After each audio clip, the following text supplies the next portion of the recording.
আমাদের এই সমাজের মুসলমান তাদেরকে ধরে রাখার জন্য কোরআনের আলোচনা খুব বেশি প্রয়োজন, ঠিক কিনা বলেন?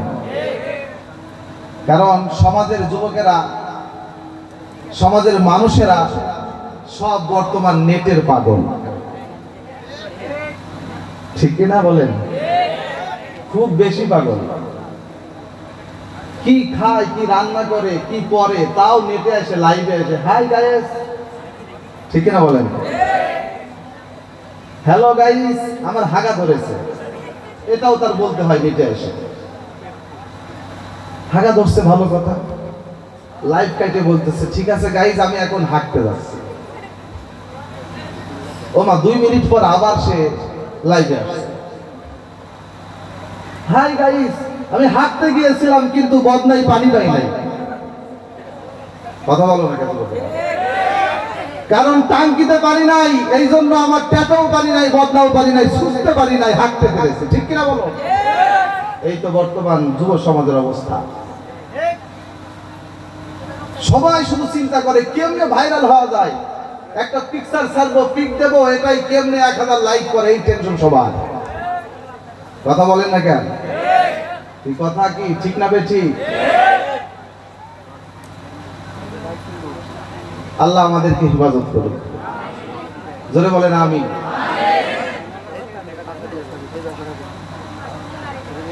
ফেসবুকে পড়িয়া থাকে এই জামানার পোলাপান, ফেসবুকে পড়িয়া থাকে এই জামানার পোলাপান, পিকচারিয়া ভিক্ষা চাইবো একখান লাইক মাইরা যান। পিকচার একটা দিয়ে, পিক একটা দিয়ে বলবেন ভাই একটা লাইক দিয়ে যান, ঠিক না বলেন? ফেসবুকে পড়িয়া থাকে এই জামানার পোলাপান, ফেসবুকে পড়িয়া থাকে এই জামানার পোলাপান, পিকচারিয়া ভিক্ষা চাইবো একখান লাইক মাইরা যান। ভাইরাল হব, ভাইরাল হব, চলছে একটা স্লোগান, ঠিক না বলো? ওরে ভাইরাল হব, ভাইরাল হব, চারিদিকে স্লোগান, মানুষ মইরা পইরা থাকে উনি লাইভ কইরা যান। মানুষ মইরা পইরা রইছে, ওরে শরাবে ধর্মে দূরের কথা, উনি লাইভ দিয়ে ব্যস্ত আছে, ঠিক না বলো?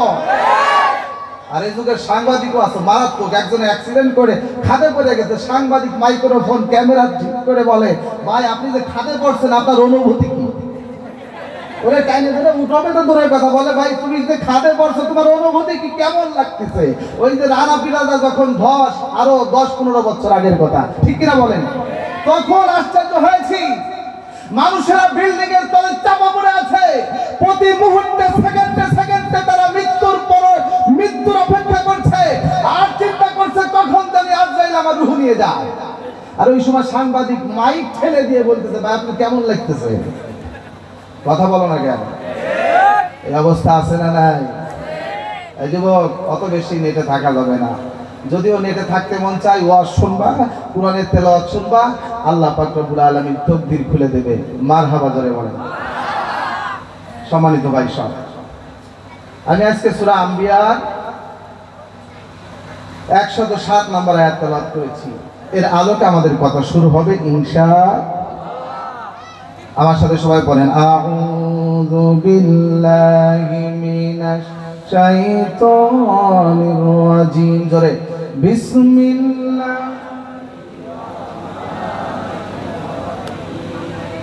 ওয়া মা আরসালনাকা ইল্লা রাহমাতাল লিল আলামিন।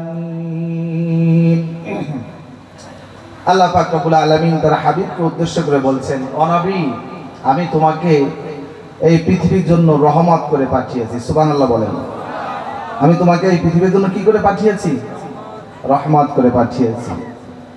আমার ভাইয়েরা, এই পৃথিবীর জন্য আমাদের নবী কি? রহমত। কারো কোনো সন্দেহ আছে? তা আমরা সেই রহমতের নবী উম্মত, সেই রহমতের নবীর উম্মত, অন্য কারো উম্মত না। কিন্তু আমরা কার উম্মত? রহমতের নবীর উম্মত। আল্লাহ নবী হলেন রাহমাতাল লিল আলামিন, গোটা আলমের জন্য আল্লাহ নবী হচ্ছেন রহমত। বলা হয় নাই শুধু মুসলমানের জন্য, শুধু নামাজির জন্য, শুধু মুমিনের জন্য, এই কথা বলা হয় নাই, গোটা দুনিয়ার জন্য। শুধু তো মুসলমান নয়, হিন্দু, বৌদ্ধ, খ্রিস্টান প্রত্যেক জাতির জন্য আল্লাহর নবী রহমত। এমনকি সাগরের মাছ, গর্তের পিপিলিকা, জঙ্গলের বাঘ, পশু পাখি, তরুলতা পর্যন্ত তাদের জন্য আমার নবী রহমত। রবিউল আউয়াল মাস কি আছে না চলে গেছে? আমার ভাইরা, এই জন্য আমার নবী এত বেশি রহমত যে নবী দুনিয়াতে আসছে দেখে এখন আমরা দুইটা ভাত খাইতে পারতেছি। নবীর ওসিলায় আমরা এখনো বেঁচে আছি।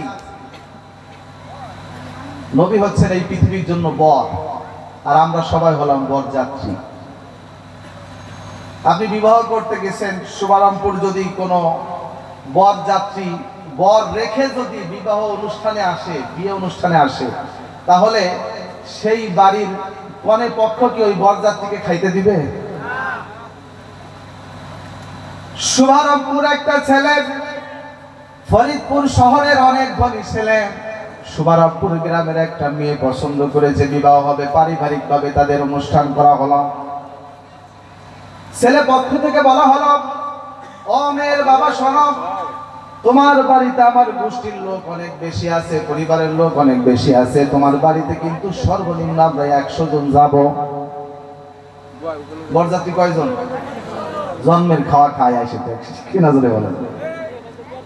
এখন কনে পক্ষ মেয়ের বাবা চিন্তা করে, যতই কষ্ট হোক ধার দিনা করে হলেও জামাই বাড়ির লোকজন বেজার করা যাবে না, 100 লোকের আয়োজন করছে, কিন্তু দেখা যায় 100 যাবে 120 চলে আসে। মুসলমানের জবান তো ঠিক নাই, কথা বলেন না। 100 জায়গা কয়জন আসছে? এইবার 100 জায়গায় 120 জন চলে আসছেন। গেট করা হলো, ফিতা দেওয়া হলো, কনে বাড়ির লোকেরা অপেক্ষা করতেছে বর আসবে, বরযাত্রী আসবে কখন। কিন্তু ফরিদপুর শহরের আলীপুর বাড়ি বরের খবর নাই। দেখা গেল শুধু বরযাত্রী আসছে, গেটের সামনে দাঁড়াইছে, মেয়েরা বলে গেট ছাড়বো না, বর কই, বর কই। এমন সময় বরের লোকজন বলতেছে, ভাই বর আসবে 1 সপ্তাহ পরে। আরেকজন ভাই কিসের 1 সপ্তাহ পর? ও বলে আর এক জায়গায় প্রেম করছে, সেই মেয়ে নিয়ে ভেঙে চলে গেছে, ও আসবে না ভাই, আমরা বরযাত্রী 120 জন, তো ঠিক আছে অর্ধেক চলে যাক, আর অর্ধেক খাওয়ায় আমাদের ছেড়ে দাও। বলেন খাওয়াবে না? জুতা স্যান্ডেল দে, ইচ্ছা মতো বাড়ির মহিলারা মুতা ঝাড়ু দিয়ে পিটানো শুরু করবে।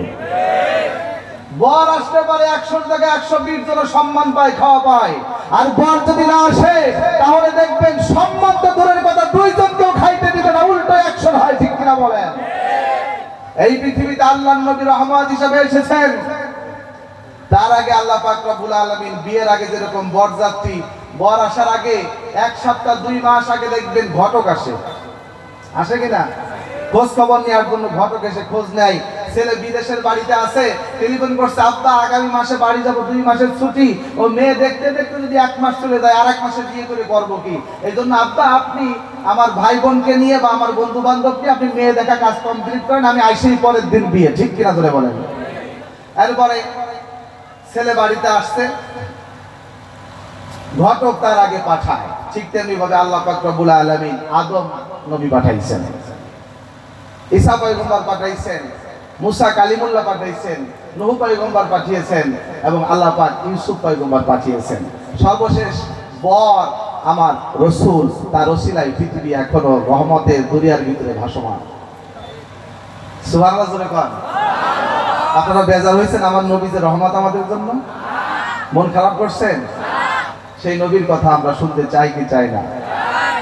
আমার ভাইরা, এই জন্য বিশ্ব নবী এমন এক রহমতের নবী, এমন এক মায়ার নবী, আল্লাহ পাক রব্বুল আলামিন বলেছেন, আমা আরসালনাকা ইল্লা রাহমাতাল লিল আলামিন।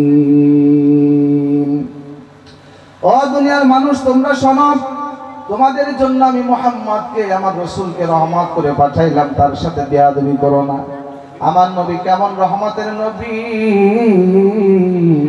একটু যদি আপনারা খেয়াল করেন তাহলে দেখবেন আল্লাহর নবী যখন মক্কা বিজয় করলেন তখন সমস্ত কাফেরকে আল্লাহর নবী বিনা বিচারে মাফ করে দিয়েছিলেন। যেই মক্কা আমার নবীর জন্মভূমি, নবীর পিতা, নবীর মাতা পিতা, নবীর দাদা বাড়ি, আপনজন আত্মীয় স্বজন সব এই জায়গা আছে। সেই জায়গা থেকে আল্লাহ নবীকে বিতাড়িত করা হলো, নবীর বিরুদ্ধে ষড়যন্ত্র করা হলো, নবীকে হত্যা করে ফেলবে। আল্লাহ পাক রব্বুল আলামিন ডাক দিয়ে বলে, হাবিব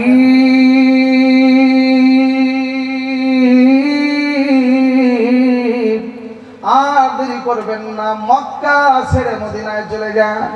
আমার নবী ডাক দিয়ে বলে, আল্লাহ মক্কা ছেড়ে মদিনা চলে যাব? মালিক এই মক্কায় আমার সব রয়েছে, আমার কলিজার ফাতিমা, আমার আপনজন, আমার উম্মে কুলসুম রুকায়া, আমার সমস্ত জয়নাব, আমার সন্তানগুলো, কলিজার টুকরাগুলো মক্কায়, শত শত মাইল আমার সন্তানগুলো রেখে আমি মদিনায় চলে যাব। মালিক আয় আল্লাহ, আমার চাচা, আমার চাচি, আমার চাচা তো ভাই বোন গোষ্ঠীর লোক, আপনজন বলতে যা আছে সব রয়েছে মক্কায়। আল্লাহ বললেন, দোস্ত তোমাকে হত্যার পরিকল্পনা হচ্ছে, মক্কা থাকতে পারবে না, চলে যাও, ইসলামের জন্য তোমাকে হিজরত করা লাগবে। আমার নবী আবু বকরকে সঙ্গে করে মক্কা ছেড়ে মদিনার পথে রওনা করলেন। আমার আল্লাহ ডাক দিয়ে বলেন, ওয়ালাল আখিরাতু খায়রুল লাকা মিনাল উলা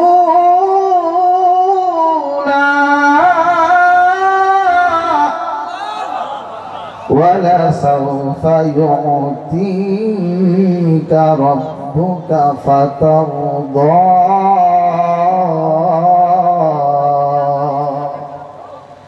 আমার আল্লাহ ডাক দিয়ে বলে, ও নবী নিঃসন্দেহ তোমার জন্য পরবর্তীতে যুগ আসতেছে, অর্থাৎ মক্কার জীবনের থেকে মদিনার জীবন আফদাল, বেটার, সুন্দর হবে।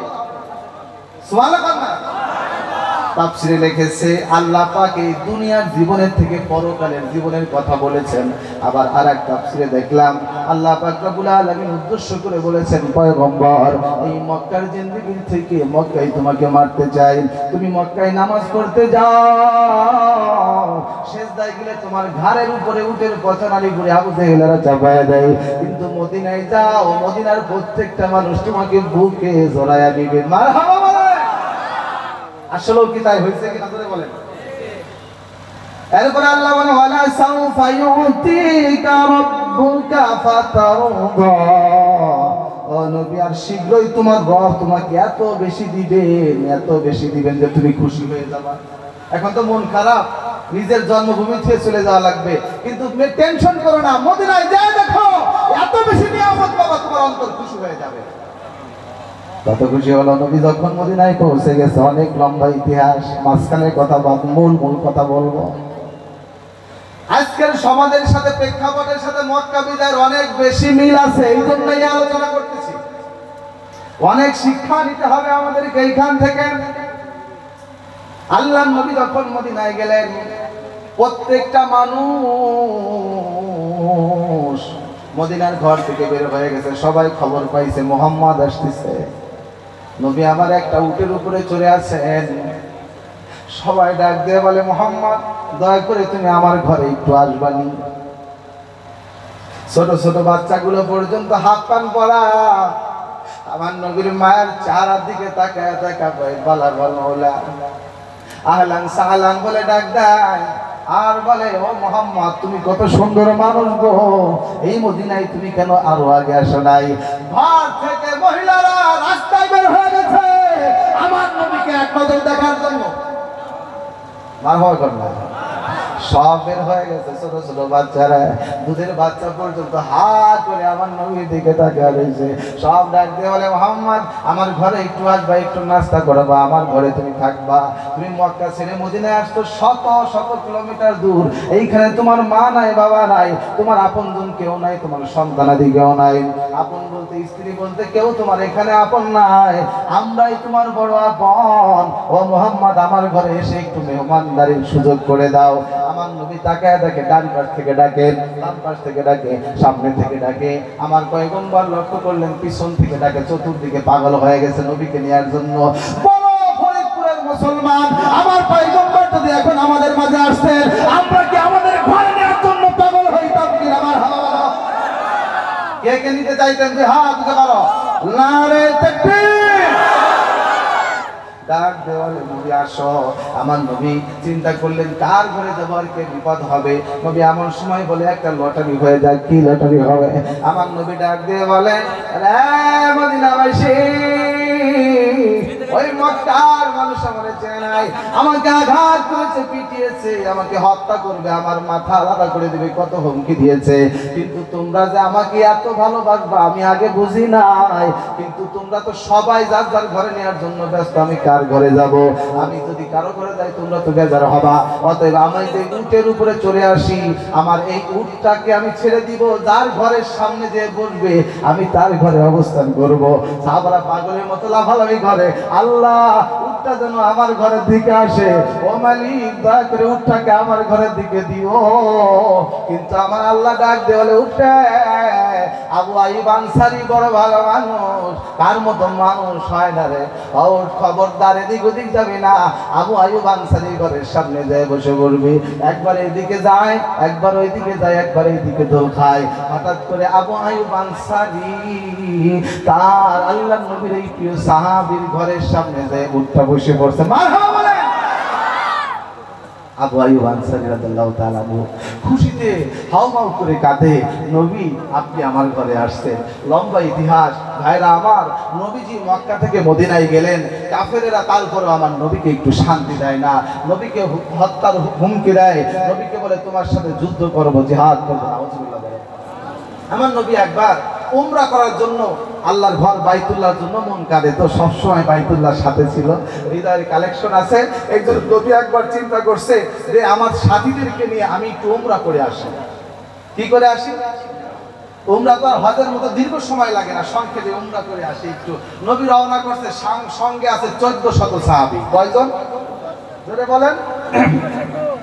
নবী উমরা করার জন্য গেলেন, এক জায়গায় অবস্থান করে চিন্তা করলেন এখন যদি আমি সব সাথী নিয়ে মক্কার ভিতরে চলে যাই, একটা হট্টগোল হতে পারে, ভেজাল হতে পারে।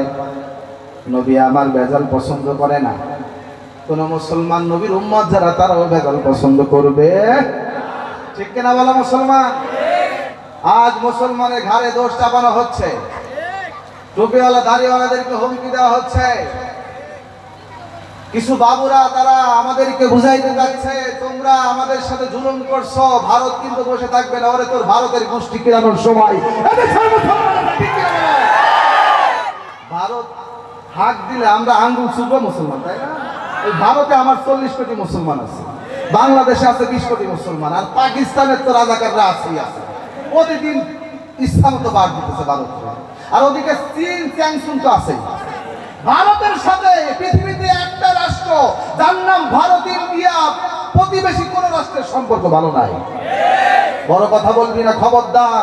এদেশে রাম রাম বিধর্মী ভাইদেরকে, হিন্দু ভাইদেরকে শ্রদ্ধার সাথে বলতে চাই, আপনারা আমার সোনার বাংলায়, স্বাধীন বাংলায় অনেক আদর যত্নে আছেন, যে আদর শ্বশুর বাড়ি গিয়ে জামাই পায় না, তার থেকেও হিন্দু ভাইরা বাংলার জমিনে, মুসলমানের জমিনে তার থেকেও বেশি আদর আছে, ঠিক কিনা ভাই? আমরা একটা পুঁটি মাছ কিনতে হলেও হিন্দুর দোকান থেকে কিনি, ডাউল কিনতে হলেও সুবর্ণপুর বাজারে যেয়ে দেখেন, ফরিদপুর বাজারে যেয়ে দেখেন, হিন্দুর দোকানের থেকে, মুসলমানের দোকানের থেকে, কাপড়ের দোকানে যেয়ে দেখেন, প্রত্যেকটা দোকানে হিন্দু ভাইদের দোকানে ভিড় বেশি। ওই খদ্দের কিন্তু হিন্দুরাই না, মুসলমানেরা। আমরা চিন্তা করি হারা তারা সংখ্যায় লঘু, তাদেরকে আমরা ভালোবাসা দিয়ে রাখতে হবে। যেই কারণে বাংলার জমিনে শত শত মসজিদ আর মন্দির একসাথে। আমরা যেমনি ভাবে পূজা করি ঠিক তেমনি ভাবে রমজানের ভিতরে রোজা রাখি, সাথে হিন্দু ভাইরা পূজা করে, আমরা কোনো বাধা দেই না। কিন্তু তারপরেও বারবার তোমরা আমাদের নিয়ে ষড়যন্ত্র করেছো, পিয়া সাহার কথা আমরা ভুলে যাইনি। ট্রাম্পের সামনে দেখে আব্বা আমাকে মেরে ছিল না, ওরে কুত্তা, কত বড় জালেম। অথচ আমরা দেখি এই পৃথিবীর প্রত্যেকটা জায়গায় মুসলমান তাদের হাতে নির্যাতিত। আমার কাশ্মীরে এখনো প্রতিদিন মানুষ হত্যা করা হচ্ছে, শুধুমাত্র তারা কালেমার গোলাম, আল্লাহর গোলাম, মুহাম্মদ সাল্লাল্লাহু আলাইহি ওয়াসাল্লামের উম্মত। এই কারণে ঠিক কিনা বলো? ইন্ডিয়ায় প্রতিদিন এভারেজ 3 জন করে মুসলমানকে হত্যা করা হয়, অথচ আমরা বাংলার জমিনে দিয়ে আমার হিন্দু ভাইদেরকে সম্পূর্ণ নিরাপত্তা দিতে সমর্থ হয়েছি। কিছুদিন আগে যে কুমিল্লার ঘটনা, সেটাকে কেন্দ্র করে মুসলমান মনে করেছে আমার কোরআনের উপর আঘাত করেছে, কারণ মুসলমান সব সহ্য করতে পারে। মুসলমানের ঘর বাড়ি দখল করবে, কিচ্ছু বলবে না। মুসলমানদের চর থাপ্পড় মারবে, কিচ্ছু বলবে না। কিন্তু মুসলমানের রাসূল, মুসলমানের আল্লাহ, মুসলমানের কোরআনের উপর আঘাত করলো, হাত পা ভেঙে দেবে, ঠিক না? মুসলমান মিছিল করেছে, সেখানে বাংলাদেশের মুসলমান পুলিশেরা গুলি করে মুসলমানকে শহীদ করেছে। কথা বলেন না কেন? এটাই প্রমাণ করে যে আমরা মুসলমান তোমাদেরকে কতটা নিরাপত্তা দিয়েছি। কেন তোমাদের তো দুই একজন আল্লাহর রহমতে মরে নাই, মরেছে আমাদের মুসলমান ভাইরা, শহীদ হয়েছে। আর তোমরা বলো আমরা কি করেছি? কিচ্ছু হয় নাই, এখনো অনেক ভালো আছি। খবরদার উস্কানি দিবেন না, নিজের পায়ে নিজে কুড়াল মারবেন না। যদি মনে করেন অনেক বড় রাষ্ট্র প্রতিবেশী ভারত আমাদের পক্ষে আছে, আল্লাহর কসম যেদিন মুসলমান নিধন শুরু করবি ওই দিন গজওয়াতুল হিন্দ শুরু হবে, পুরো ভারত মুসলমানের দখলে আসবে। ওই দিন কাশ্মীর ওদের হাত ছাড়া হবে। অলরেডি কলকাতা দাবি তুলেছে আমরা আর ইন্ডিয়ার ওই চা বিক্রিওয়ালা আমরা ওর হাতে থাকতে চাই না, ওরাও স্বাধীনতা চাচ্ছে, ঠিক কিনা জোরে বলেন? ঠিক তেমনি ভাবে সুখে আছি, শান্তিতে আছি আমরা। আমরা সকলেই মুসলমান, হিন্দু, বৌদ্ধ, খ্রিস্টান, সকলে আমরা দেশের দেশীয় হিসাবে ভাই ভাই, আমাদের ভিতরে কোনো বিভেদ নাই। অতএব আমরা শান্তি চাই, ঠিক কিনা জোরে বলেন? আমার ভাইয়েরা, আর এক খাটাসের কথা একটু বলা লাগে, না হলে তাফসীরের সার্থকতা হবে না। এক খাটাস মন্ত্রী, পাতি না প্রতিমন্ত্রী, মুরা টাক, পুরো সাত খালি। আমার এক মাহফিলে বলতেছে, হুজুর টাক মুরা দেখা অপরাধ করছে, হুজুর আমিও তো টাক। আমি বললাম ওই এক টাকের জন্য সব টাকের বদনাম, ঠিক কিনা বলেন? হুজুর আমার রাগ হচ্ছে, এখন আমি আর মাথা টাক রাখবো না। আমি চুল পাবেন কই, কই কিনে লাগাবো। মুসলমান এই দেশে নাকি ইসলাম রাখবে না। মূলত হলো আমি দেখলাম এই লোকটার হলো একটু ওই দিকটাকে গজল গাইলাম না, ভাইরাল হব ভাইরাল হব, একটাই স্লোগান চতুর্দিকে। ওর ইচ্ছা হয়েছে ভাইরাল হওয়ার জন্য। প্রথমে রাজনৈতিকভাবে অনেক বড় বড় নেতাদের বিরুদ্ধে অনেক কুৎসা রটনা করেছে, বিশ্রী ভাষায় কথা বলেছে, কিন্তু ভাইরাল হতে পারে না। ওই 200-100 লাইক করছে, হয়তো 30-40টা কমেন্ট করেছে দেখলাম।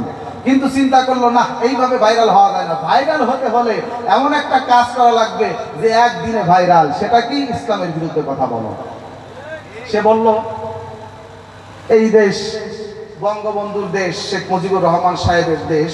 71-72 যে সংবিধান ছিল সেটাই থাকবে, তার কোনো পরিবর্তন হবে না। অতএব 72-এর পরে যে একজন বেহায়া, এরশাদ সাহেবকে বেহায়া বলছে।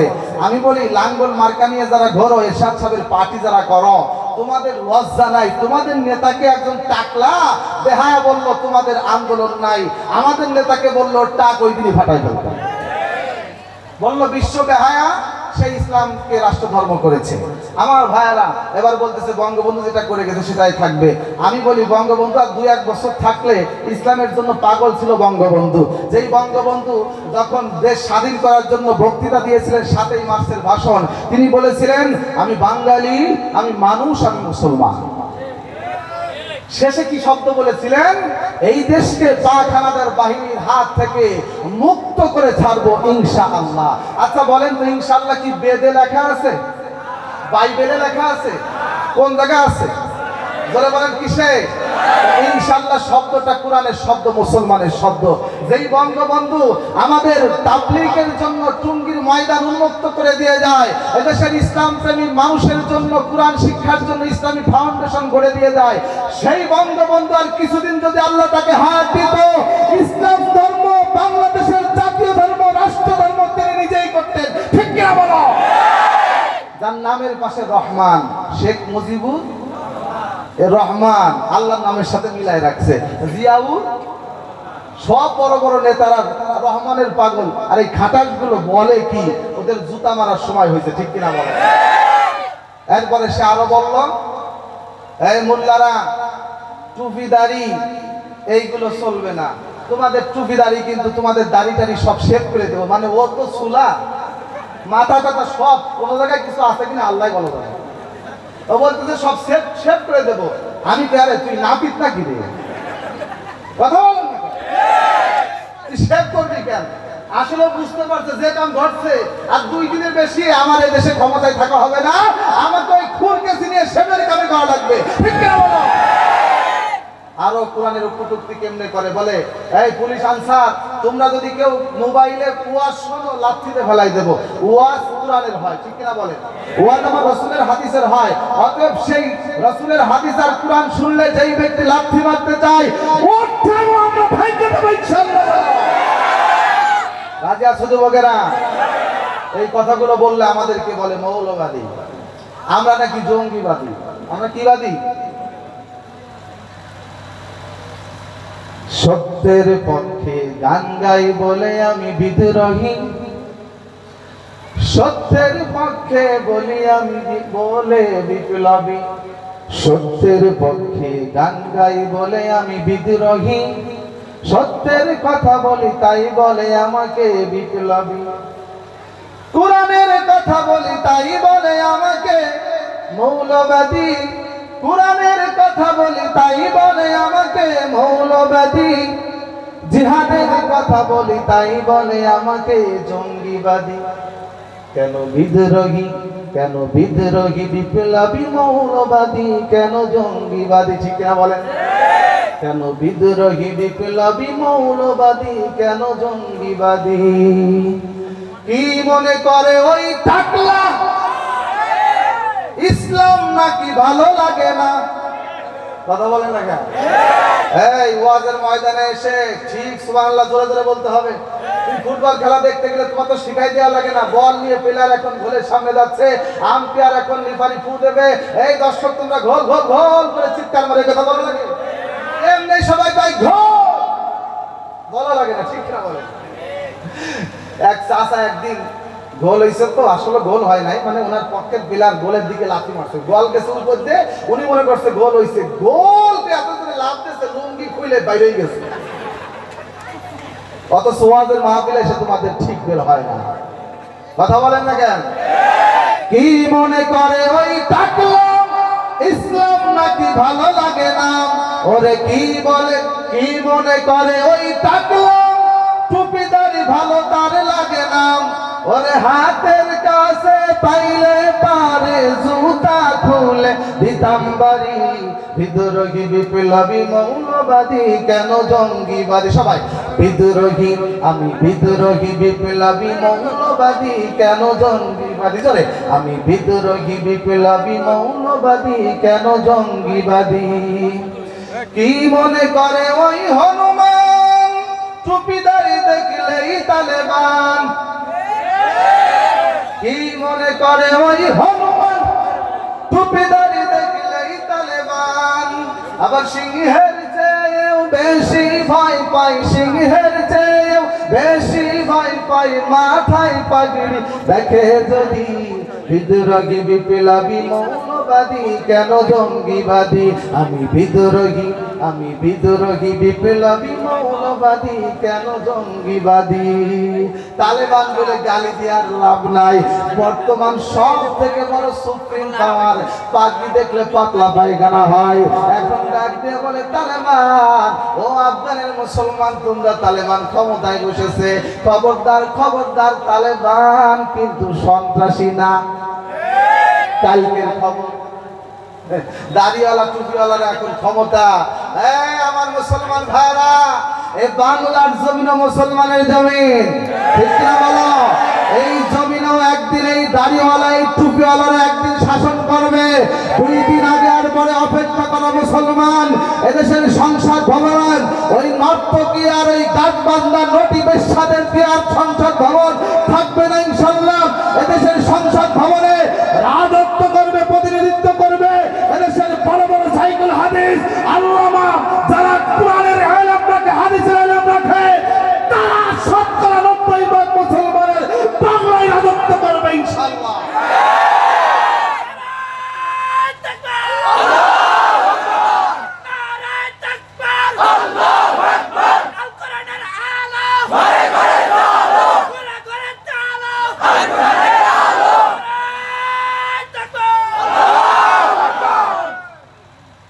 কষ্ট হচ্ছে আপনাদের? অসুবিধা হচ্ছে? রাগ হচ্ছেন? আমার মুসলমান বন্ধু, এবার আমি আমার মূল আলোচনায় আসতে চাই। আল্লাহর পয়গম্বর পর মনে আছে আপনাদের, মক্কা থেকে মদিনায় চলে গেছেন, কতদিন মদিনায় আসে না, মনের ভিতরে দারুণ ব্যথা। আপনজন অধিকাংশ এখনো মক্কায় রয়ে গেছেন। নবী আমার চিন্তা করলো মক্কায় একটু যাব, আমার বাড়িঘর সম্পত্তি দখল করার জন্য যাব না, আত্মীয় স্বজনের সাথে সাক্ষাৎ করার জন্য যেন যাব না, যাব আমি আল্লাহর ঘর বাইতুল্লাহ কাবা ঘর একটু জিয়ারত করব, তাওয়াফ করব, বাইতুল্লাহ শরীফে তাওয়াফ করার জন্য যাব। এই ভাই কথা বলুন, ডিস্টার্ব হয়। নবীজি এসে এক জায়গায় অবস্থান করলেন, আর উসমান রাদিয়াল্লাহু তাআলা আনহুকে বললেন, এই উসমান, তুমি একটু মক্কায় যাও, কাফেররা বড় বড় কাফেরদেরকে তুমি একটু বলো যে আমি মুহাম্মদ আমার সাথীদেরকে নিয়ে 1400 সাথী নিয়ে আল্লাহর ঘর বাইতুল্লাহ একটু জিয়ারত করার জন্য, তাওয়াফ করার জন্য, উমরা করার জন্য এসেছি। শুধু মক্কা বাইতুল্লাহ জিয়ারত করে, তাওয়াফ করে, হজ উমরা হজ করে চলে যাব, কারো কোনো ডিস্টার্ব করব না, কোনো কিছু বলবো না, আমরা শুধু মাথাটা নিচু করে বাইতুল্লাহর দিকে যাব, অন্য কোথাও যাব না। উসমান একটু যাও। হযরত উসমান রাদিয়াল্লাহু তাআলা আনহু রাষ্ট্রদূত হয়ে উসমান রাদিয়াল্লাহু তাআলা আনহু মক্কার ভিতরে গেলেন, কাফেরদেরকে ডাক দেয়া বলে, ওরে কাফেরের দল, আল্লাহর নবী বাইতুল্লাহ জিয়ারত করার জন্য আসছে, একটু অনুমতি দিবি? কাফেরেরা ডাক দেয়া বলে, উসমান, তোমার যদি মন চাই তুমি একটু হজ করে চলে যাও, মুহাম্মদকে আমরা মক্কায় ঢুকতে দেব না। উসমান ডাক দেয়া বলে, কাফের বেঈমানরা শুনে রাখ, আমি নবী ভালোবাসি, আমার নবী বাইতুল্লাহ জিয়ারত করতে পারবে না, আমার নবী উমরা করতে পারবে না, আমি উমরা করে চলে যাব, এটা হতে পারে? এটা হতে পারে না, আমি যাব না। এমন সময় কাফেরেরা উসমানকে বন্দী করে ফেলল। মুনাফিকরা নবীজির কাছে যায় বলতেছে, ও মুহাম্মদ, ও আল্লাহর নবী, উসমানকে কাফেরেরা মক্কায় জব করে দিয়েছে, হত্যা করে ফেলছে। নাউজুবিল্লাহ বলেন। আসলে হত্যা করে নাই, উসমানকে বন্দী করে তারা মুহাম্মদ সাল্লাল্লাহু আলাইহি সাল্লাম এবং তার সাথীদের কাছে খবর দিবে যে উসমানকে আমরা হত্যা করে ফেলছি, দেখি তাদের প্রতিক্রিয়া কি হয়। কাফেররাই খবর পৌঁছে দিল, মুহাম্মদ উসমান তোমার সাথে, তাকে তো হত্যা করে ফেলছে। মনে করছিল সব মুসলমান ভয়তে পালায় চলে যাবে যার যার বাড়িতে মদিনায়। আমার নবী ঘরের ভিতরে ছিলেন, এই খবর শোনার সঙ্গে সঙ্গে তাবু থেকে বের হয়ে একটা গাছের নিচে আসলেন। ডাক বলতেছে, ও সাথীরা, ইয়া সাহাবাস সাজার, ও গাছের নিচে অবস্থান করা আমার সাথীরা, শুনে নাও, আমার উসমান, আমার কলিজার টুকরা, আমার সাথে তোমরা 1400 জন সাথী এসেছিলে, তার মধ্যে একজনকে আমি উসমানকে দুধ পাঠায়া খবর পাঠাইছিলাম, কাফেররা নাকি তাকে হত্যা করে ফেলছে। শোনো, তোমরা মদিনায় চলে যাও, আমি মুহাম্মদ আমার সাথী আমার উসমানের খুনের প্রতিশোধ নিয়ে যদি বেঁচে থাকি মদিনায় আসবো, না হয় মক্কায় শহীদ হয়ে যাবো। আল্লাহু আকবার বলো। মুসলমানের জন্য আমার নবীর কত মায়া। আমার নবী বলে, একজন মুসলমান মাতালুল মুমিনিনা ফি তাওয়াদ্দিহিম ওয়া তারাহুমিহিম ওয়া তাআতুবিহিম মাতালুল জাসাদি। আল্লাহর নবী ডাক দিয়ে বলে, শোনো দুনিয়ার মানুষ, প্রত্যেকটা মুসলমান, গোটা পৃথিবীর সমস্ত মুসলমান মিলে একটা দেহর মতো। একটা মানুষের মাথায় আঘাত লাগলে, একটা মানুষের পায়ে আঘাত লাগলে চোখ দিয়ে পানি পড়ে, একটা মানুষের হাতের আঙ্গুল ভেঙে গেলে পুরো শরীর গরম হয়ে যায়, জ্বর এসে যায়। তুমি যদি প্রশ্ন করো, ওরে দেহ, তোমার হাতের একটা আঙ্গুল ভাঙছে কিন্তু তোমার সারা শরীর গরম কেন? সঙ্গে সঙ্গে ডাক দিয়ে বলবে, শুনে নাও, যদিও তার হাতের আঙ্গুল ভাঙছে কিন্তু সে তার হাতের আঙ্গুলটাই দেহের একটা অংশ। অতএব আঙ্গুল ভাঙার কারণে আমি পুরো শরীর মাথা থেকে পা পর্যন্ত পাগল, তার সাথে শরীর হয়েছে, দুঃখ বেদনায় অংশগ্রহণ করেছে। ঠিক কিনা জোরে বলো। আজ মুসলমান আমাদের এক হতে হবে, ঐক্য হতে হবে। ঠিক কিনা জোরে বলেন। আমরা আজকে বিভেদ সৃষ্টি করতেছি, বিভেদ ভুলতে হবে। আমাদের বিভেদ যদি ভুলতে পারি, আমাদের ইসলামকে নিয়ে কেউ অবজ্ঞা করবে, কেউ কটাক্ষ করবে, এই সাহস পাবে না। ঠিক কিনা বলেন। আমার ভাইরা, আজকে ওই টাকলা মোরাদ আমার ইসলামকে বাংলাদেশের রাষ্ট্র ধর্ম রাখতে চায় না। তাদের প্রশ্ন, নাস্তিকদের প্রশ্ন হলো দেশের আবার ধর্ম কিসের? দেশ কি নামাজ পড়ে নাকি? দেশ কি রোজা রাখবে নাকি? দেশ কি দান করে নাকি? দেশের কোনো ধর্মের প্রয়োজন নাই। আমরা যদি ঠিক একইভাবে তাদেরকেও প্রশ্ন করি, ঠিক আছে দেশ তো নামাজ পড়ে না, এই জন্য দেশের ধর্মের দরকার নাই, তাহলে বলো দেশ কি সঙ্গীত গায় নাকি? বাংলাদেশ কোনো গজল গান গাইতে পারে? তাহলে তোমরা যে রাষ্ট্রীয় সঙ্গীত হিসাবে আমার সোনার বাংলা রবি ঠাকুরের লেখা, যেই কবি বাংলাদেশের জন্মের আগে গান লেখছে, সেটা কি বাংলাদেশের জন্য লেখছিল? হ্যাঁ, তাদের আর একটা যুক্তি হচ্ছে যে দেশে তো আরো ধর্মের মানুষ আছে, বৌদ্ধ, হিন্দু, খ্রিস্টান আছে, অতএব শুধুমাত্র ইসলাম যদি রাষ্ট্র ধর্ম হয় তাহলে অন্য ধর্মের মানুষের দিলে কষ্ট লাগে। কি মায়া রে, কি ধরো। তাহলে আমরা যদি বলি রাষ্ট্রীয় সঙ্গীত, দেশের কবি তো শুধু রবি ঠাকুরই ছিল না, আরো শত শত কবি ছিল। কবি নজরুল ইসলাম, জোরে বলেন ঠিক কিনা? এই যে আমাদের পল্লী কবি জসিমউদ্দিন, এই সমস্ত কবিরাও তো মনে কষ্ট পাবে। তাহলে শুধু রবি ঠাকুরের গানই কেন শুধুমাত্র রাষ্ট্রীয় সঙ্গীত হবে, অন্য কবিরা মনে কষ্ট হয় না? তখন বলে যে কেউ হয় নাকি, সবার সঙ্গীত চলে নাকি রাষ্ট্রীয়? এরপরে যদি আমরা বলি যে শুধুমাত্র বাঘ কেন জাতীয় পশু হবে, রাষ্ট্রের জাতীয় পশু হবে, অন্য পশুরা তো কষ্ট পায়, তখন বলে যে আবার কেমন কথা? আমরা বলি এটাও তেমনই কথা, দেশে অন্য ধর্মের মানুষ থাকবে, কিন্তু যেহেতু 93-95% মুসলমান, অতএব এই দেশের মাটি, এই দেশের মাটিতে থাকতে হলে ইসলাম ধর্ম মেনেই থাকতে হবে। যদি ভালো না লাগে, ইসলাম যদি পছন্দ না হয়, অন্য জায়গায় চলে যাও, বাংলার জমিন তোমাদের জন্য আমরা ছেড়ে দেবো না। ঠিক কিনা বলো? যুবকেরা তৈরি হও, ওরা আমাদের ইমানের পরীক্ষা নিচ্ছে, ওরা টেস্ট করতেছে আমাদের ইমানের পাওয়ার আছে না নাই। ওরা মনে করছে আহমদ শফি মরে গেছে রহমতুল্লাহ আলাইহি, এরপরে মুফতি আমিন শেষ হয়ে গেছে, আল্লামা আজিজুল হক সাহেব কবরে চলে গেছেন, জুনায়েদ বাবুনগরী ইন্তেকাল করেছেন, চরমনাই পীর সাহেব রহমতুল্লাহ আলাইহি ইন্তেকাল করেছেন।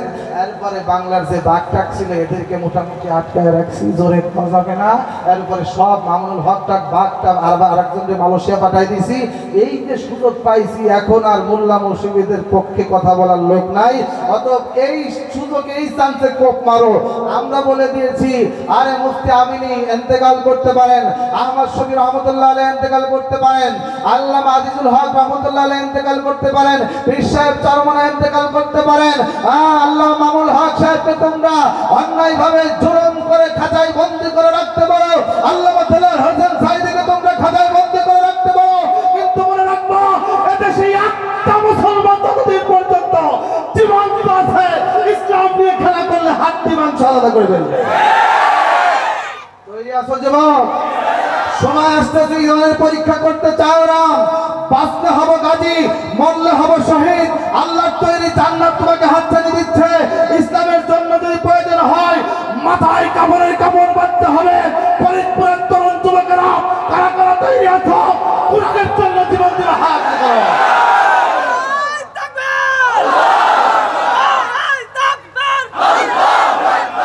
ইসলামের শত্রুরা হুঁশিয়ার সাবধান, হুঁশিয়ার সাবধান।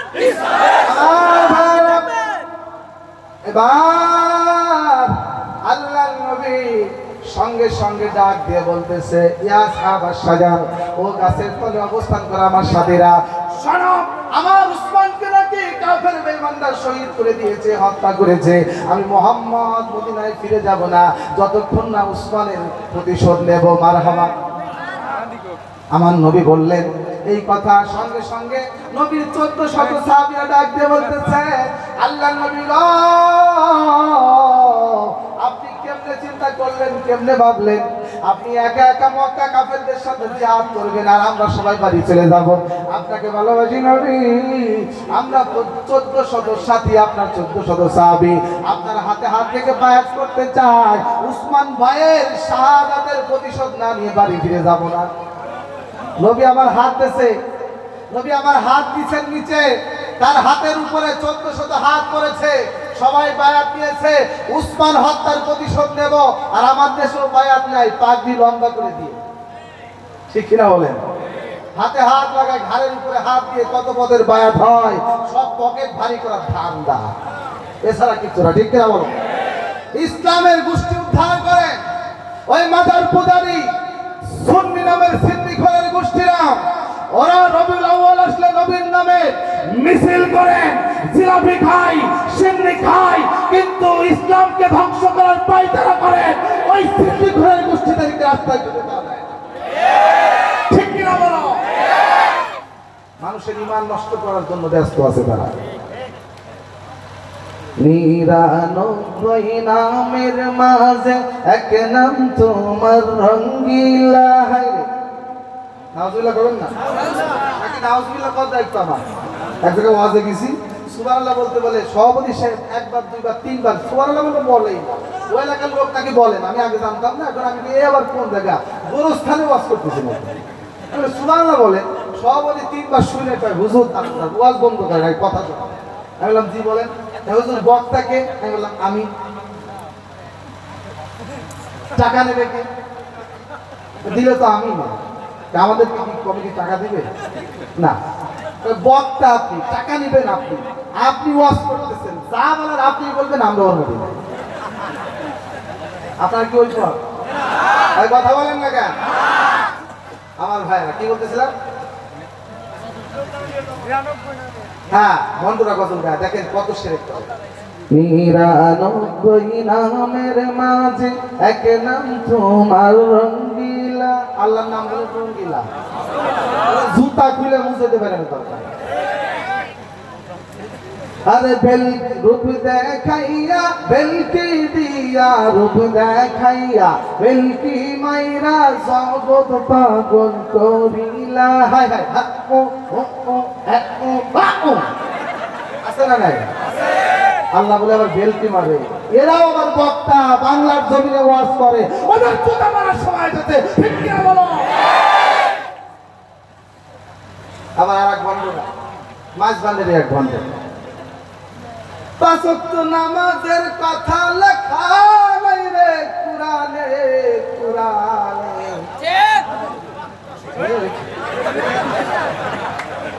কুরআনে 5 ওয়াক্ত নামাজের কথা লেখা নাই? আমাদের নাম ঠিক কইছে, ও কয় 5 ওয়াক্ত নামাজের কথা লেখা নাই রে কুরআনে, কুরআনে। সামনে তো এক বুড়ো দামরা কমে গেছে, রেস্ট উঠে গেছে, আছে না নাই? আমার অঙ্গ পুইরা কয়লা রে মুর্শিদ, মুর্শিদের জন্য রঙ্গ পুরে কয়লা হয়ে যায়, আল্লাহর জন্য পড়ে না। দেখবেন এই বেদাতি, এই মাজার পূজার এই সিন্নিখোরেরা যত গান, যত ভালোবাসা মুর্শিদের জন্য, আল্লাহর জন্য কিছু নাই। আল্লাহর কথাই বলে না, শুধু মুর্শিদের গাঁজাখড়ি কথাবার্তা। ঠিক কিনা বলো? হ্যাঁ মুসলমান, আমার নবী বায়াত দিলেন, বায়াত নবী বললেন যুদ্ধের বায়াত করো, জিহাদের বায়াত করো। উসমানের প্রতিশোধ না নিয়ে মদিনায় ফিরে যাব না। 1400 সাহাবী সকলেই নবীর হাতের সাথে হাত রাখছে। আমার আল্লাহ ডাক দিয়ে বলে, নবী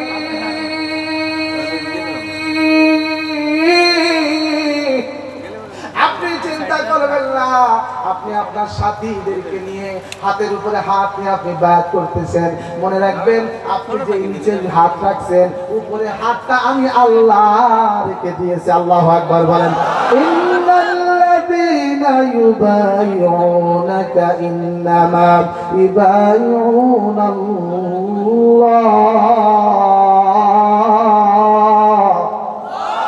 আমার আল্লাহ বলে, হ্যাঁ নবী, যারা তোমার হাতে বায়াত করেছিল প্রকৃতপক্ষে তারা আল্লাহর কাছেই বায়াত করেছিল। কার কাছে বায়াত করেছিল? এইবার কাফেররা গোয়েন্দা লাগাইছে, দেখো উসমান হত্যার খবর দিছি, এইবার দেখো মুহাম্মাদের দলের অবস্থা কি, মুহাম্মাদের খবর কি। এই কথা যখন বলছে, গোয়েন্দা যে বলতেছে, ও কাফের বেঈমানেরা শোনো শোনো শোনো শোনো, কি ঘটনা ঘটছে।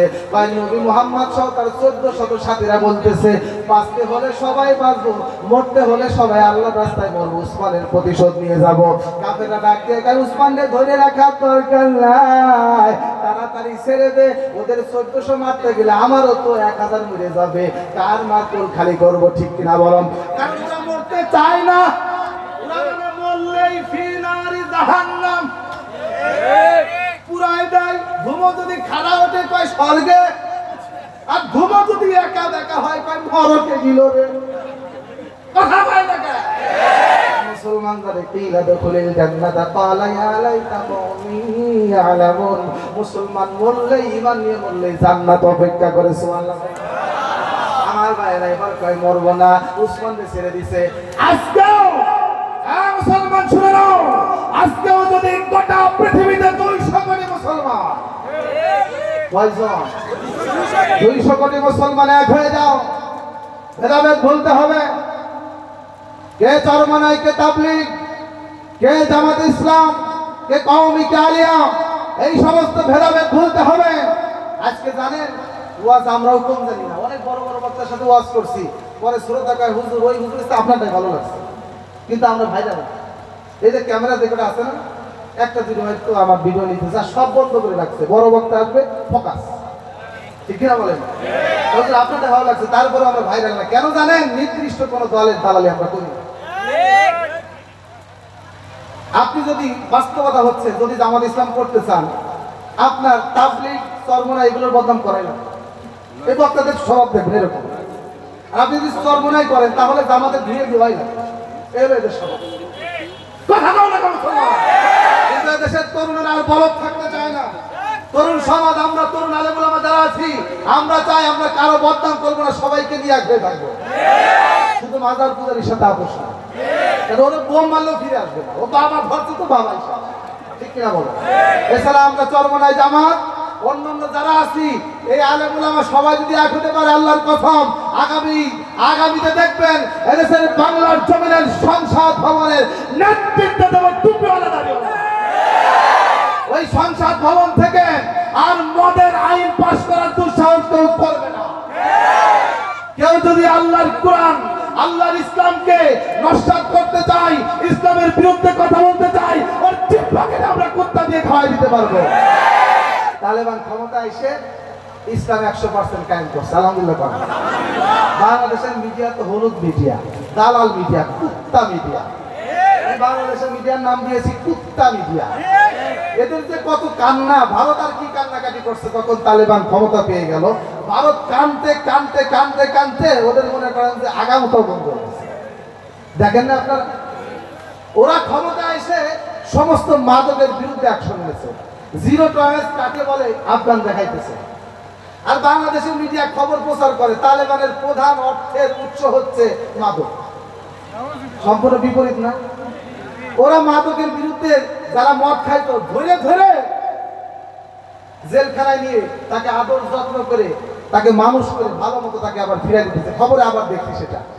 কিন্তু তারা উল্টা প্রচার করবে এদেশের ইসলামের পক্ষে কোনো মিডিয়া নাই, ঠিক কিনা বলেন? এই জন্য আমার ভাইয়েরা আমাদেরকে এক হওয়া লাগবে, ধরে বলেন ঠিক কিনা? কালেমার জন্য, ইসলামের জন্য আমাদের এক হওয়া লাগবে, ঐক্য হওয়া লাগবে।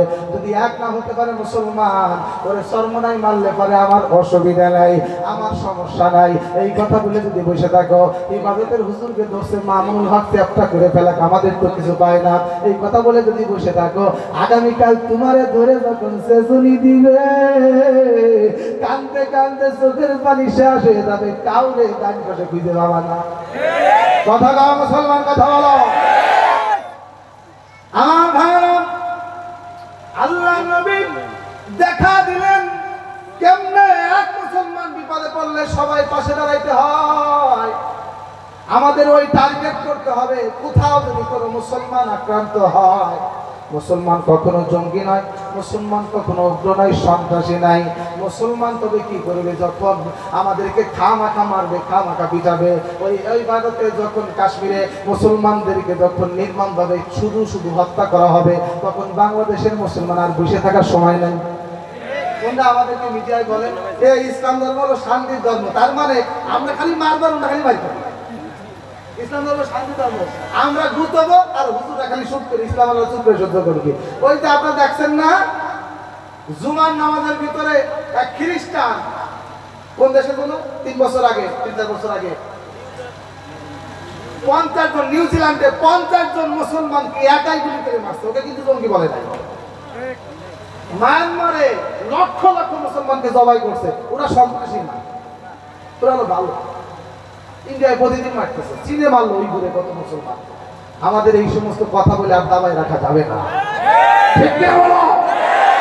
আমার ভাইরা এবার বিশ্ব নবী আবার ফিরে চলে গেলেন, কিন্তু এই জায়গায় একটা সন্ধি করে গেলেন, এই জায়গায় একটা সন্ধি করে গেলেন। কি করলেন? সন্ধি করলেন। লম্বা আলোচনা করতে পারবো না, যে আলোচনা ধরছিলাম শুধু মজার মজা, সময় একটু বেশি লাগবে কিন্তু অত সময় হাতে নাই। আমার নবীকে সন্ধি করা লাগলো। প্রথম সন্ধির প্রথম চুক্তি আমার নবীর পক্ষ থেকে চিঠি লেখা হলো, সন্ধি করা হলো মুহাম্মাদুর রাসূলুল্লাহর পক্ষ থেকে।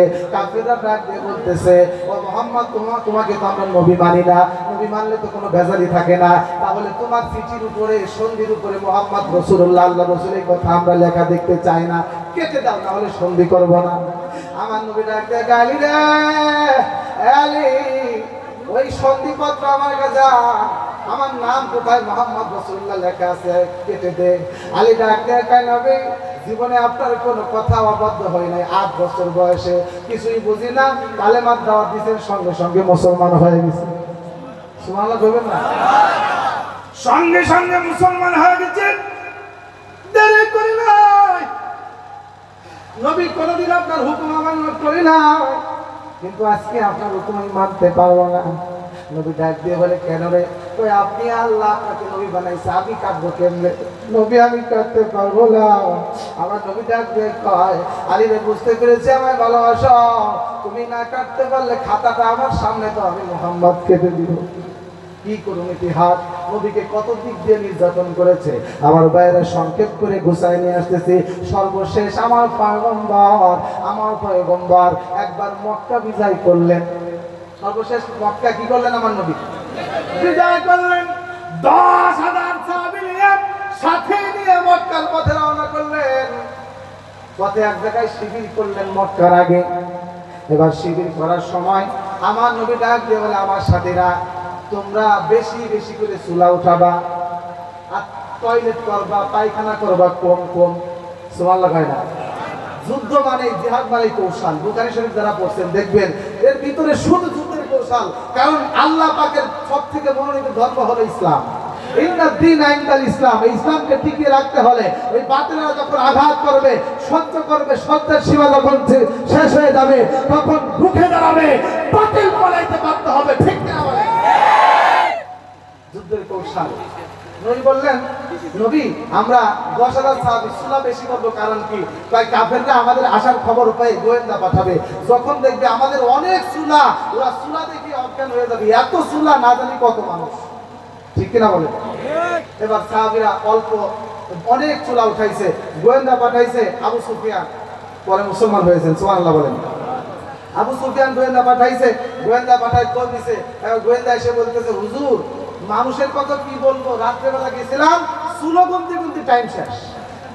ভাই, চুলো যদি এত হয়, এত চুলায় পাক করছে, কত মানুষ আইছে রে, মরছি আজকে, মক্কার কাফের সব শেষ, ফাটা ফাটা হয়ে যাবে। ভয় পেয়ে গেছে, চোরের মন পুলিশ পুলিশ, ওরা যা করছে মনে করছে তাই। এবার সকালে আবু সুফিয়ান নিজেই গেছে, যাই দেখে টয়লেট কম, তো লম্বা সিরিয়াল ধরে আগা চলে দাঁড়ায় গেছে। সুবহানাল্লাহ হয় না?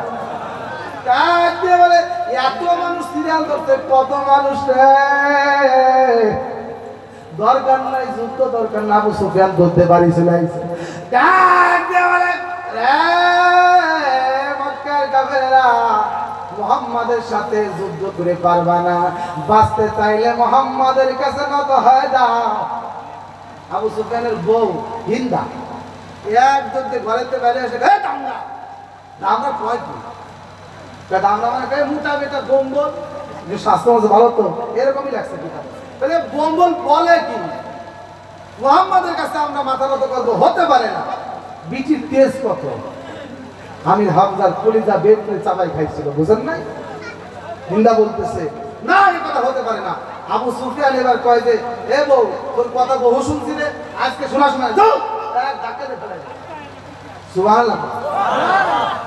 এবার আমার ভাইয়েরা, আমার নবী মক্কায় ঢুকবে, কাফেররা ভয় পেয়ে গেছে, আজকে শেষ। মুহাম্মদকে জব করার জন্য কত প্ল্যান করছি, পিতৃভূমি, নিজের জন্মভূমি থেকে তারা এসে মদিনায় চলে গেছে। আজকে মক্কার যদি শাসন ব্যবস্থা, রাজা যদি সে হয়, আজকে আমরা শেষ।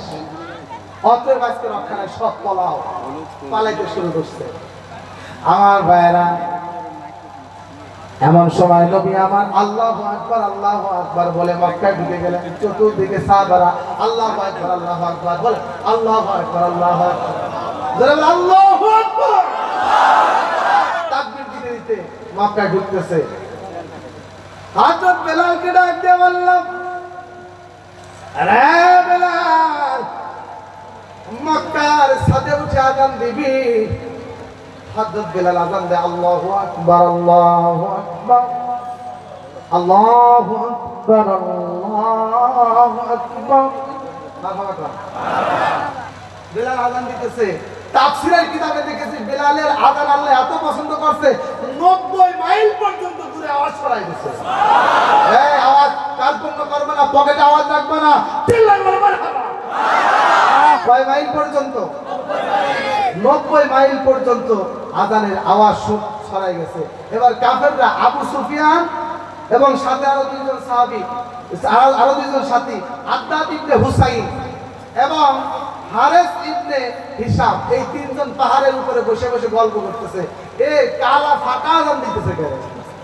এই কালা বিটা আযান দেয় কি সর্বনাশী কথাবার্তা। আরে আমার বাপের কপাল ভালো। কে বলতেছে? একজন বলতেছে, আদ্দাদ ইবনে হুসাইন বলতেছে, আমার বাবার কপাল ভালো রে, আল্লাহর কসম আমার বাপ আগেই মরে গেছে, কালা বিটার আযান শোনা লাগে। ওর বাপের কপাল বলে কত ভালো। আর একজন বলতেছে, হারেস ইবনে হিশাম বলতেছে, আরে ওর আযান শোনার আগে যদি আমি বড় একটা বাহিনী গুছাইতে পারতাম, যে মুসলমানকে শেষ করে ফেলতাম, কত ভালো হতো। আবু সুফিয়ান বলতেছে, তোরা যে যা বলিস ভাই, আমি কোনো পক্ষে নাই, কোনো কথা বলবো না। আবার কোন জায়গাতে কিডা এসে মুহাম্মাদের কানে দেবে, আমি শেষ, আমি কিছু বলবো না। মুহাম্মদ ঠিক পাইলে বিপদ আছে। আবু সুফিয়ান চুপ করে বসে রয়েছে। আল্লাহ ডাক দিয়ে কয়, জিবরাইল বসে থেকো না, আমার নবীর কাছে যায় বলো কাফের তিনজন বড় বড় আদ্দাদ ইবনে হুসাইন, আদ্দাদ ইবনে হুসাইন এবং হারেস ইবনে হিশাম, তারা এবং আবু সুফিয়ান এই বলা বলি করতেছে। জিবরাইল আমিন এসে আমার নবীর কাছে সব বলছে। আমার নবী বলল, এই যাও তো ওই পাহাড়ের উপরে তিনজন কাফের বসে আছে, ধরে আনো। আবু সুফিয়ান সহ আদ্দাদ ইবনে হুসাইন, হারেস ইবনে হিশাম, তাদের তিনজনকে ধরে আনছে। ডাক দিয়ে বলতেছে, ও আদ্দাদ ইবনে হুসাইন, তুমি বলছো তোমার বাপের কপাল ভালো। ও হারেস ইবনে হিশাম, তুমি বলেছ তুমি যদি একটা বাহিনী দিয়ে আমাদেরকে শেষ করতে পারতে, আফসোস করতেছ।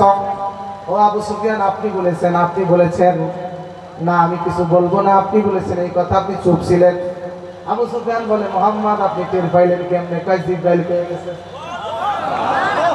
সঙ্গে সঙ্গে তিনজন কাফের আমার নবীর হাত ধরে বলতেছে, বায়াত করেন কালেমা, আমরা মুসলমান হতে চাই, কালেমা পড়ায় মুসলমান বানায়া দেন। নাশহাদু রাসূলুল্লাহ লা ইলাহা ইল্লাল্লাহ মুহাম্মাদুর রাসূলুল্লাহ, মারহাবা বলেন। কালেমা পড়ে তিনজন মুসলমান হয়ে গেছে। ওইদিকটা আবু মাহজুরা নামের আর একজন তখনও কাফের ছিল। এই ব্যক্তি বিলালের আযান শুনতেছে আর বসে বসে ব্যাং গাইতেছে। ব্যাঙ্গানো বোঝেন? অথবা তাল দিতেছে। রাস্তা দিয়ে ছোটবেলায় বাদাম আর আইসক্রিম বিক্রি করতে যাইতো আর মাইকে গান বাজতো। ছোটবেলায় ঠিক কিনা? হপিয়া হপিয়া তুমি কানে, বুঝছেন না? আমরা ওই মাইকের পিছনে পিছনে দৌড়াতাম আর তাল দিতাম, ঠিক কিনা বলে? আবু মাহজুরা ব্যাং গাইতেছে, তাল দিতেছে। বেলাল কালো মানুষ অবস্থা করে আযানের ব্যঙ্গ করতেছে। নবী ঠিক পাইছে, ডাক দিয়ে কয়, আমার সাহাবারা আবু মাহজুরা এবং ওই জায়গায় কিছু লোক বসে বসে বেলালকে ব্যঙ্গ করতেছে, জলদি করে ধরে আনছে। ধরে আনে বলতেছে, কেন বেলালকে ভাঙ্গাইলি? আবু মাহজুরা ডাক দিয়ে বলে, নবী আপনি টের পাইলেন কমনে? কয়, আল্লাহ আমারে সব জানাই দিছে। মারহাবা কন। আবু মাহজুরা কয়, হুজুর টের পাই গেছেন? নবী কয়, টের পাইছি। তা তুই নিজে ব্যঙ্গ করলি, ফজরে শুনলাম, জোহরে শুনলাম, আসরে শুনলাম, মাগরিবে শুনলাম, ভ্যাঙ্গাইলি, তা আযান কিন্তু ভ্যাঙ্গাইতে মুখস্থ হয়েছে বাবা? আবু মাহজুরা কয়, হুজুর মুখস্থ হয়ে গেছে। আল্লাহ তাই তাহলে আযান দে, যে ভ্যাঙ্গাইতেছিল ওনাকে আযান দে। আবু মাহজুরা বলতেছে, আল্লাহু আকবার আল্লাহু আকবার। আযান শুরু করছে, সম্পূর্ণ আযান সুন্দর মতো শোনায় দিছে। আমার নবী ডাক দিয়ে বলতেছে, আবু মাহজুরা রে, তোর আজান আমার ভালো পছন্দ হয়েছে। আবু মাহাজুরা সুযোগ পাইছে, ডাক দিয়ে কয় নবী আজান যদি ভালো লাগে আমারে বাইতুল্লাহর মুয়াজ্জিন চাকরি দিয়ে দেন। সুবহানাল্লাহ বলবেন না? নারায়ে তাকবীর।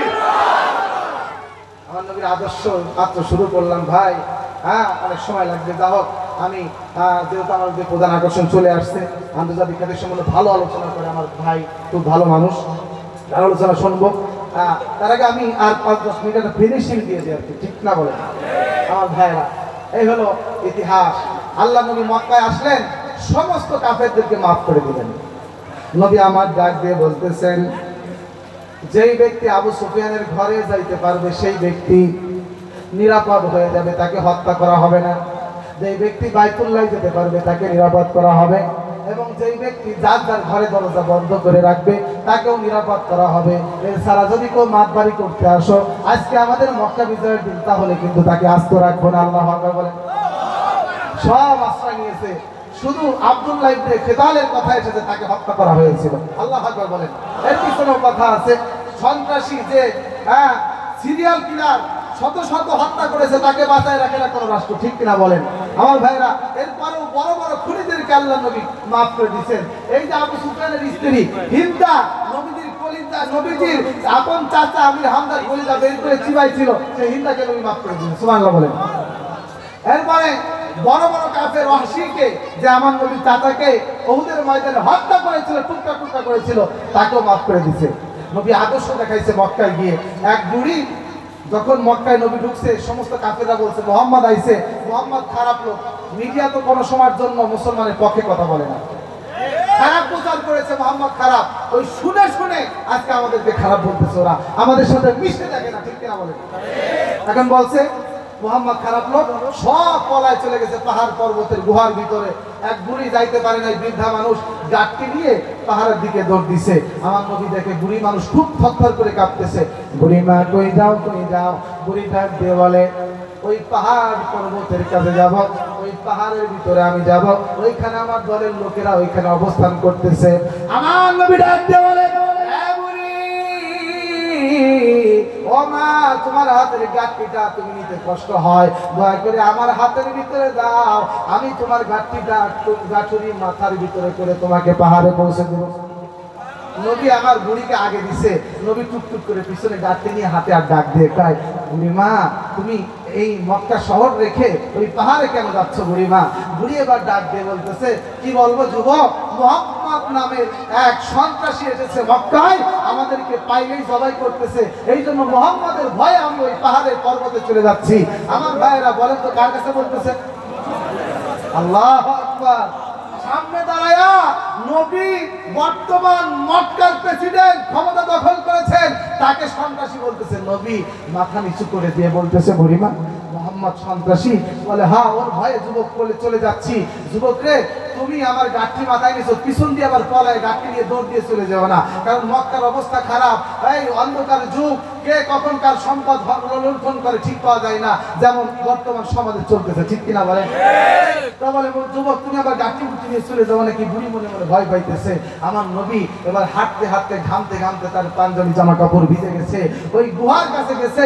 ওই পাহাড়ের গুহার কাছে যাওয়ার সঙ্গে সঙ্গে দেখে বুড়ির যে গোষ্ঠীর লোকেরা গুহার ভিতরে অবস্থান করছে, তারা গুহার ভিতর থেকে বের হয়ে এসে বলতেছে, ওরে মাথায় বাড়ি, এ বুড়ি তুই গাড়ি নিয়ে আইছিস, যার ভয়ে আমরা গর্তের ভিতরে পালাইছি, সেই মোহাম্মদকে নিয়ে আমাদের কাছে চলে আইছিস, তুই কি গোয়েন্দা নাকি রে বুড়ি?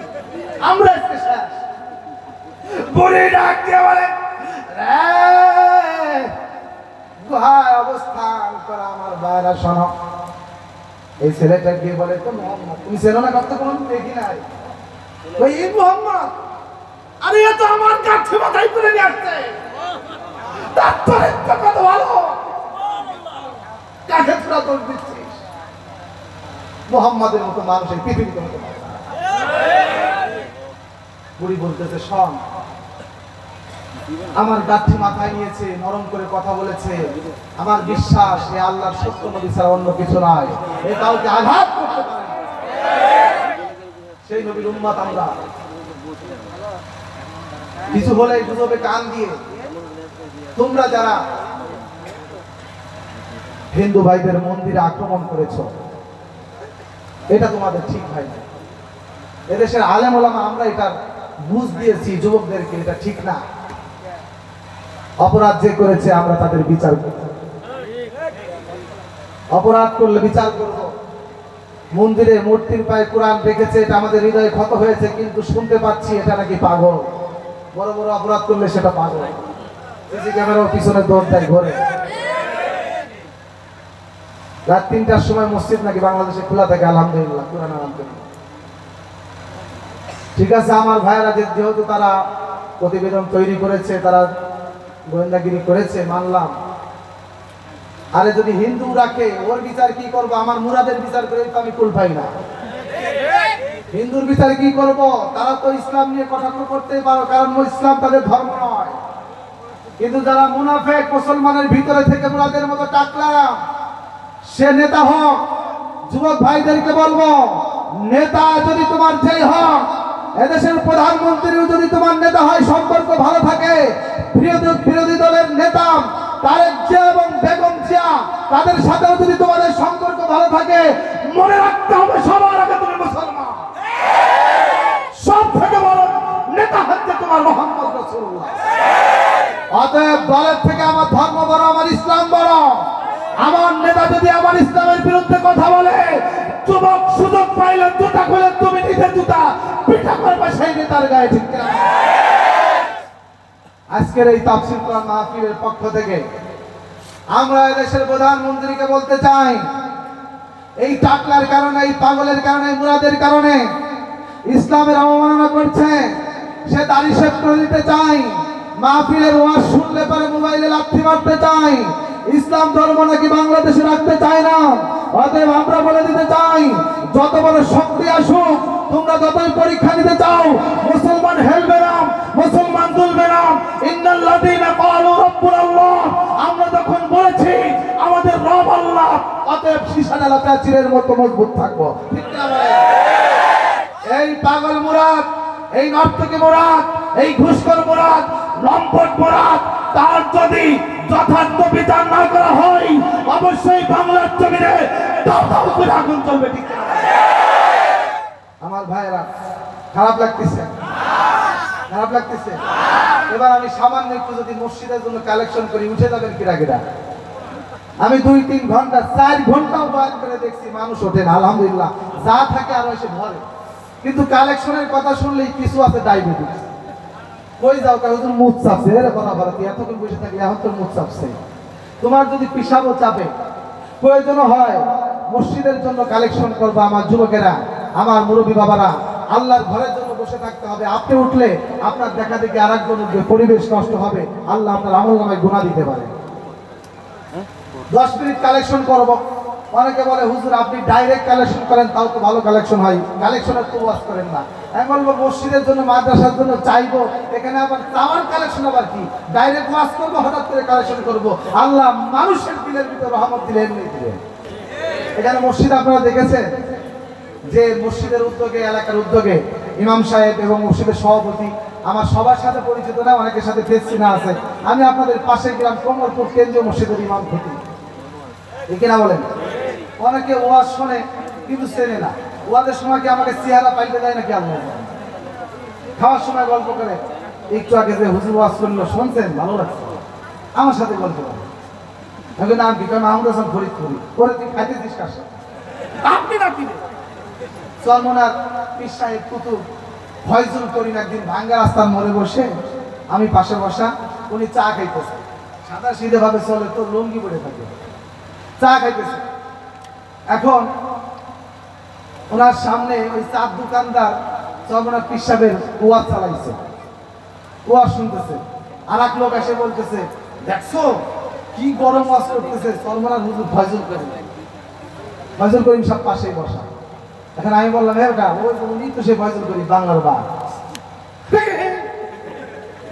আমি কি অবস্থা? যাও ভাইরা আমার, আল্লাহর ঘর মসজিদের জন্য কিছু চাইবো, যে যা পারে, না থাকলে জোর নাই, থাকলে দিবেন ইনশাআল্লাহ। বলেন আল্লাহর ঘরের জন্য দিলে বরকত দিবে কে? জোরে বলেন কে? সর্বপ্রথম এলাকাবাসী যদি কেউ পারেন, মাত্র 20,000 টাকা নগদে পালে নগদ দেবেন। টিনের ঘর, বর্তমানে মসজিদ এত দুর্বল অবস্থায় আছে দেখা যায় না, ঠিক কিনা বলেন? মসজিদটা দেখছেন তো? আল্লাহর ঘর সুন্দর করলে জান্নাতে ঘর আমাদের সুন্দর করবে কে? মাত্র 20,000 টাকা হুজুর, আমি তো আনি নাই। মায়ের জন্য বাবার জন্য নিয়ত করে দিবেন, আপনিও সব পাবেন, আপনার মা বাবাও সব পাবে। কবর থেকে আপনার মা বাবা আপনার জন্য দোয়া করবে। সুবহানাল্লাহ হয় না? আসেন কেউ আমার ঘরের প্রবাসী, ও আমার শুভারামপুর, রঘুনন্দনপুর, কমালপুর, আমার এলাকাবাসী রে।